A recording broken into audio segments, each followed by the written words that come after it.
ये जो आपने 100% ऑटोमेशन सिस्टम जिसमें हम लोग 100% ऑनलाइन जाके ही वर्क कर पाते हैं, लाइक हमें कहीं बाहर भी नहीं जाना पड़ता, हमें कहीं कोई भी हसल फेस नहीं करना पड़ता, हमें किसी को कॉलिंग भी नहीं करना पड़ता, और सामने से प्रोस्पेक्ट हमें कॉल करते हैं। तो इतना अच्छा मैजिकल सिस्टम आपने कैसे बनाया, मतलब किस तरह से आपके दिमाग में क्या पॉइंट आए कि जिससे आपको लगा कि आपको ये सिस्टम बनाना चाहिए? क्या प्रॉब्लम्स मतलब नेटवर्क मार्केटिंग में जो आ रही थी उनको फेस कर रहे थे लोग, तो आपने कैसे इस सिस्टम को इनोवेट किया, कैसे आपने इन्वेंट किया इस सिस्टम को, उसके बारे में थोड़ा सा बताइए। मेरा कहना वाला ये कि आइडिया कहाँ से आया, आइडिया कैसे आया कि यार ये ऐसे किया जाए। तो देखिए, ऐसे कुछ कोई एक पर्टिकुलर ऐसा नहीं है कि मैं सो रहा था और एकदम से दिमाग की बत्ती जली और एक आइडिया आ गया, ऐसा कुछ नहीं है। तो ऐसा तो कोई भी चीज़ नहीं होती लाइफ में, बट जब आप एक इंडस्ट्री के अंदर होते हो,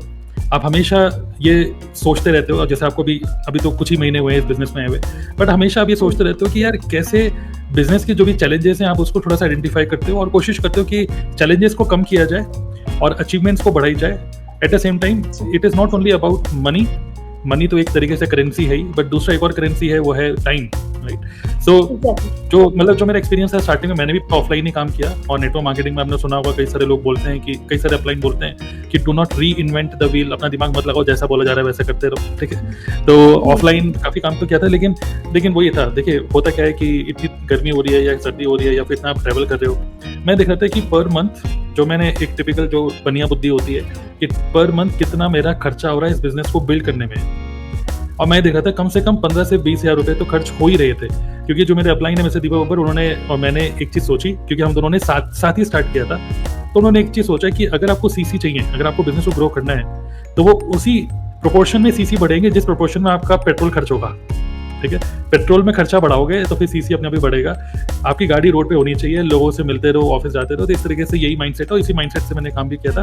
क्या सक्सेस मिली थी? हाँ मिली थी। सुपरवाइजर तो ऐसे ही बना था मैं, कई लोगों से ऐसे मिल के उनके ऑफिस जा जाके, बट लेकिन थोड़ा सा मैं फील कर रहा था कि यार इस तरीके से लंबे टाइम तक नहीं चल पाएगा, इतना भाग दौड़ करके नहीं हो पाएगा, और अगर ऐसा ही करना है तो यार एक अजीब सा एक सेल्समैन टाइप का फीलिंग आ रही थी कि झोला उठा के चल दो, और दूसरा पर्सन थोड़ा सा भाव देता था, मतलब भाव खाता था, क्योंकि आप दूसरे पर्सन से मिलने जा रहे हो तो कहता हाँ बैठो मैं आ रहा हूँ, 5 मिनट वेट करो, 5 मिनट आधा घंटा लग जाता था। तो ऐसा लगता था कि भाई मैं तुम्हें अपॉर्चुनिटी समझाने आया हूँ और तुम मेरे को हल्के में ले रहे हो। तो एक सेल्फ रिस्पेक्ट भी डाउन हो रही थी, कहीं ना कहीं एक बहुत ज़्यादा कह सकते हैं कि मेहनत बहुत ज़्यादा लग रही थी, और मुझे ऐसा लगा कि इस तरीके से मैं तो कर रहा हूँ, लेकिन जो कहते हैं ना कि पिताजी तो कर रहे हैं, लेकिन आगे जब बच्चे होंगे तो बच्चों को क्या करवाना चाहते हो, तो बिल्कुल भी नहीं। तो मैं भी चाह रहा था कि आगे जब मेरे फ्यूचर में कोई भी अगर डाउनलाइन आए तो अगर वो इसी तरीके से काम करने को उनको बोला जाएगा तो वो नहीं कर पाएंगे। तो ऐसा काम ही क्यों करें जो काम आगे कोई कर ही ना पाए। तो दैट्स व्हाई मैंने सोचा कि यार थोड़ा सा ऑनलाइन मतलब कुछ करना चाहिए, टेक्नोलॉजी को यूज़ करना चाहिए। कोरोना से पहले की बात है जब मैंने टूल्स के ऊपर और डिजिटल मार्केटिंग के ऊपर मैंने थोड़ा सा सीखने की कोशिश करी कि जब इतने बड़े बड़े बिजनेस ऑनलाइन चल रहे हैं, मतलब कि यहाँ से बैठ के मैं एक अमेरिकन एरिक वोरी उनसे सीख रहा हूँ, रे हिगडन, तानिया एलिजा, ठीक है, और मैट मॉरिस, इन लोगों से इन लोगों की वीडियोस को देख के मैं सीख रहा हूँ, यहाँ पे इंडिया में इम्प्लीमेंट कर रहा हूँ। तो क्यों ना ये काम को पूरा ऑनलाइन ही किया जाए। तो इस तरीके से सबसे पहले तो मैंने जूम से मीटिंग देना स्टार्ट किया, फिर वही मुझे लगा कि मीटिंग भी मैं बार बार दे रहा हूँ, तो धीरे धीरे करके उसकी भी वैल्यू खत्म हो रही थी। तो देन आई थॉट कि कुछ ऐसा करा जाए जो बार बार चीज़ें रिपीट हो रही है, क्यों ना हम उसको एक लूप में डाल दें। जैसे एक मैंने आई थिंक किसी का सुना था, एक थिएटर क्या है, मतलब नजरुद्दीन शाह और ओमपुरी, ठीक है, तो वो कुछ बता रहे थे कि पहले हम थिएटर करते थे और थिएटर में एक ही चीज़ को, एक ही डायलॉग को हर शाम को 6 से 7 हमें बार बार वही प्ले बोलना होता था। नए ऑडियंस आते थे, टिकट बिकती थी, रुपया अच्छा कमाते थे, बट हमको फील हुआ कि बार बार थिएटर में एक ही चीज़ बोलनी पड़ रही है, तो हम खुद बोर हो जाते थे और सेम डायलॉग उसी इंटेंसिटी से हर दिन नहीं बोला जाता था। तो फिर तब जाके आविष्कार हुआ कि भाई इसको रिकॉर्ड कर लिया जाए और मूवी में डाल दिया जाए, और फिर एक बड़े पर्दे में उसको जितनी बार चलाना है चलाओ। तो तब फिर इस तरीके से कुछ हुआ था। तो ऐसे मैंने कुछ बॉलीवुड में देखा था, इस तरीके से स्टार्ट हुआ कुछ,